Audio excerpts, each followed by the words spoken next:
ಈ ನಡುವೆ ವಕೀಲ ದೇವರಾಜೇಗೌಡ ವಿರುದ್ಧ ಮಾಜಿ ಸಂಸದ ಶಿವರಾಮೇಗೌಡ ವಾಗ್ದಾಳಿಯನ್ನು ನಡೆಸಿದ್ದಾರೆ. Devaraje Gowda most criminal, pen drive ವ್ಯಾಪಾರ ಮಾಡ್ತಾ ಇದ್ದಾರೆ ಅಂತ ವಾಗ್ದಾಳಿ ಮಂಡಿಸಿದ್ದಾರೆ.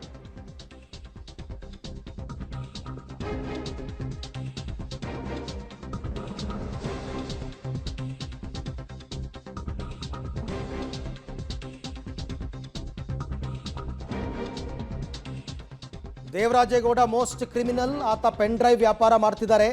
MG ರಸ್ತೆಯ ಬಟ್ಟೆ ಅಂಗಡಿಯಲ್ಲಿ ನನಗೆ ಪರಿಚಯವಾಗಿದ್ದ. DKಶಿ ಜೊತೆ ಮಾತನಾಡಿಸಬಾರ್ದಾಗಿತ್ತು. ಮೋದಿ ಅಮಿತ್ ಶಾ ಹೆಸರೇಳಿ ತನಿಖೆಯ ದಾರಿಯನ್ನು ತಪ್ಪಿಸ್ತಾ ಇದ್ದಾನೆ. ಪೊಲೀಸ್ ಭಾಷೆಯಲ್ಲಿ ಕೇಳಿದ್ರೆ ಎಲ್ಲ ಬಾಯ್ ಬಿಡ್ತಾನೆ.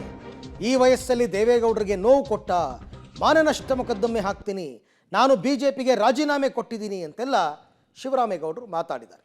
ಇವನು ಮೋಸ್ಟ್ ಕ್ರಿಮಿನಲ್ ಆಟಿಟ್ಯೂಡ್ ಮ್ಯಾನ್. ಇನ್ನು ಮುಂದೆ ಇವನ ಜೊತೆ ವ್ಯವಹರಿಸ್ತಕ್ಕಂಥವ್ರು ಅವ್ರು ಯಾರೇ ಇರ್ಬೋದು, ಬಹಳ ಎಚ್ಚರದಿಂದ ವ್ಯವಹರಿಸಿ. ಸಾರ್ವಜನಿಕ ಜೀವನದಲ್ಲಿ ಇವನೊಬ್ಬ ಮನುಷ್ಯನಾಗಿರೋದಕ್ಕೆ ನಾಲಾಯಕ. ಅವನ ಬಾಡಿನೇ ರೆಕಾರ್ಡ್ ಮಾಡುತ್ತೆ.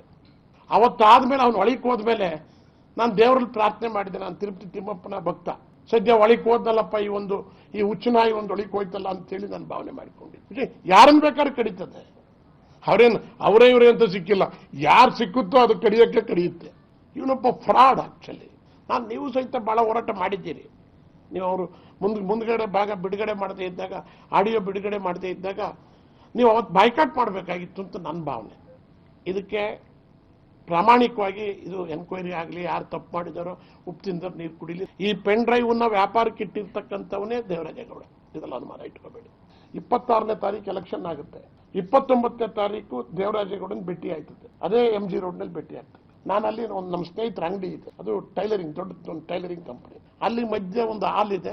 ಹಾಲ್ ಆದ್ಮೇಲೆ ಸಪ್ರೇಟಾಗಿ ಕೂತ್ಕೊಂಡ್ರೆ ನಾವು ಹೋಗಿ ಅಲ್ಲೇ ಕೂತ್ಕೊಂಡು ಮಾತುಗಿತ್ತ ಆಡೋಕ್ಕೆನಾರ ಯಾರು ಕರಿಬೇಕಾದ್ರೆ ಅಲ್ಲೇ ಕರೆದು ಮಾತಾಡ್ತೀವಿ. ಅಲ್ಲಿಗೆ ಅವನು ಬಂದಿದ್ದ. ಅದು ಬಿಟ್ಟರೆ ಇನ್ನೆಲ್ಲಿಯೂ ಅವನ ಭೇಟಿ ನಮಗಿಲ್ಲ. ಇದು ಸ್ವಲ್ಪ ಸ್ಪಷ್ಟ ಮಾಡಿದೆ. ಅಲ್ಲಿ ಭೇಟಿ, ಫೋನ್ನಲ್ಲಿ ಭೇಟಿ ಆದಮೇಲೆ ಅವನು ಇಲ್ಲಿಗೆ ಬರ್ತಾನೆ, ನಾನು ನುಡಿಕೊಂಡು. ಎಲ್ಲಿಗೆ? ಈ ಹೋಟ್ಲಿಗೆ. ಈತ ಬಂದ ಮೇಲೆ ನಾನು ಆಗಲೇ ಹೇಳಿದೆ, ಈತ ಬಂದಾಗ ಅಲ್ಲಿ ಹಾಸನದವ್ರು ಒಂದಿಬ್ಬರು ಇದ್ರು, ಅವ್ರು ಏನಂದ್ರು ಅಂತ, ಡಾಂಗು ಬಂದ ಅಂದರು. ನಾನು ಇದೇನಪ್ಪ ಇವ್ನು ಡಾಂಗು ಅಂತಾರಲ್ಲ ಅಂತ ಅಂದೆ.